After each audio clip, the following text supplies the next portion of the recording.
into lots of very small pieces, and you put in front of each one of these pieces your man or woman of trust, and by controlling this individual you control an entire organization. For example, if you take Paul Wolfowitz, who runs the World Bank, through him you can control the entire organization. You don't need to control what the dishwasher or the toilet cleaner thinks or does or believes in. You just need to control what he does and what he believes in, and what he does will permeate the entire organization, and that's how you control, with very, very small power base, an entire global population of 6 billion people. Bilderberg is making great progress toward a world government. They have created a superstate in Europe called the European Union. They're intent on creating a Western Hemisphere Union called the American Union. NAFTA is to be expanded into every country in this hemisphere. As NAFTA expands, it will take on the role of the American Union, and only an educated, informed public can stop them in their tracks. In 2005, an arrangement between Canada, Mexico, and the United States was made.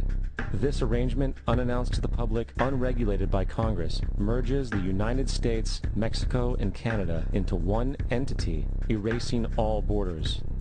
It's called the North American Union, and you might want to ask yourself why you've never heard of this. In fact, there is only one mainstream reporter who has actually heard of and has had the courage to cover this issue. The Bush administration's open borders policy and its decision to ignore the enforcement of this country's immigration laws is part of a broader agenda. President Bush signed a formal agreement that will end the United States as we know it, and he took the step without approval from either the U.S. Congress or the people of the United States. It's a deal that few have even heard of. It's being done again by very few people at the very top on behalf of the investment class, but the working class of people. Political officials across our country, from communities, from cities and so forth, they don't know anything about this. This isn't some trade agreement. It is a total removal of sovereignty from these countries, which will also result in a completely new currency called the Amero. Fall. Apart from that, I think one thing people who are dollar-based need to focus on is the Amero. That's the one thing that nobody's talking about, but I think it's going to have a big impact on everybody's life in Canada, the U.S., and Mexico. The Amero is the proposed new currency for the North American community, which is being developed right now between Canada, the U.S., and Mexico to make a borderless community, much like the EU, and the dollar, Canadian dollar, U.S. dollar, and the Mexican peso replaced by the Amero. By default of this agreement, the American Constitution will eventually be obsolete. You would think that a situation like this would be on the cover of every major newspaper. That is until you realize that the people who are behind this movement are the same people behind the mainstream media, and you are not told what you're not supposed to know. The North American Union is the same concept as the European Union, the African Union, and the soon-to-be Asian Union, and the same people are behind all of them. And, when the time is right, the North American Union, the European Union, the African Union, and the Asian Union will be merged together, forming the final stages of a plan these men have been working on for over 60 years. A one-world government.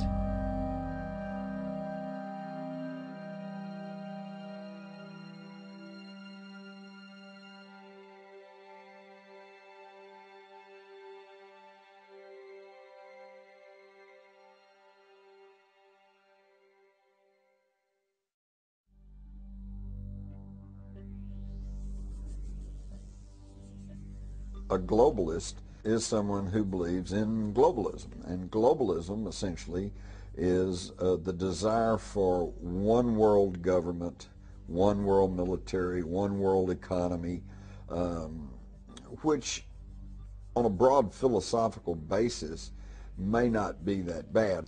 But the problem is that we are being pushed into globalism by secrecy and by deceit. And nobody's getting a chance to actually consider the ramifications or consider the methodology that's being used to push us into this globalization. And that leads to the $64,000 question. Let's assume that these globalists, and they make no secret about their desire for one world economy, one world government, let's assume that they're successful. What is our guarantee that some new Hitler-like tyrant won't gain control of that worldwide mechanism. The driving force behind globalism is just plain old socialism. Because if they want to control every person in the world, if they're going to take care of you from cradle to grave, if they're going to take care of the education system, they're going to take care of the health system, all of that requires central administration. And the wealthy elite who have the money and the power know that if they can create a one world global social system, that they can control the central authority. In other words, world control, world domination, one of the oldest desires in the history of the world, going all the way back to Alexander the Great. The way that this can be done with a very few people, at the peak, that is because if you look at every organization today, be it a university, a school, a government, a secret society, anything, a multinational company, business of any kind, they're structured as a pyramid, which works like this.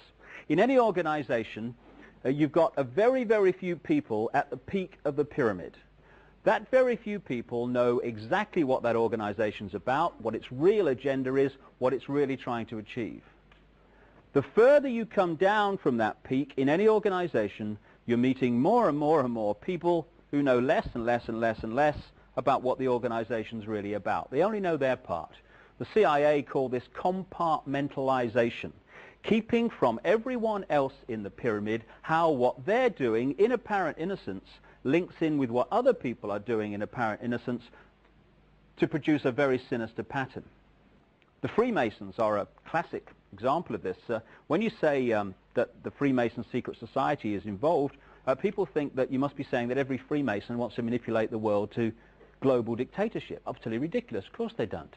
But if you look at the Freemason structure, the vast overwhelming majority of Freemasons in the world, they never get higher than the bottom 3 levels of degree, the overwhelming majority. But in the Scottish rite of Freemasonry, which pervades much of world politics, particularly in America and other areas, there's another 30 degrees above that to the 33rd degree, which the vast majority of Freemasons never get near. And there's another 13 levels not officially accepted to exist, which some people call Illuminati degrees, which at that level, the Freemason secret society is in a different universe to the part where the vast majority of Freemasons exist, right down here. Compartmentalization. This is how it works. So every one of these institutions that control the direction of the world and our daily lives is a pyramid.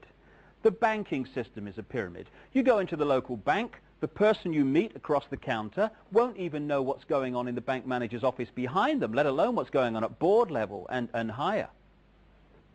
So the banking system is a pyramid going to a peak.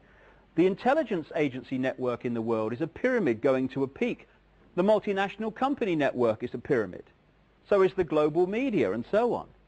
And there is a global pyramid within which all these work, in which the peaks of all these individual pyramids, banking, business, media, etc., fuse into one peak.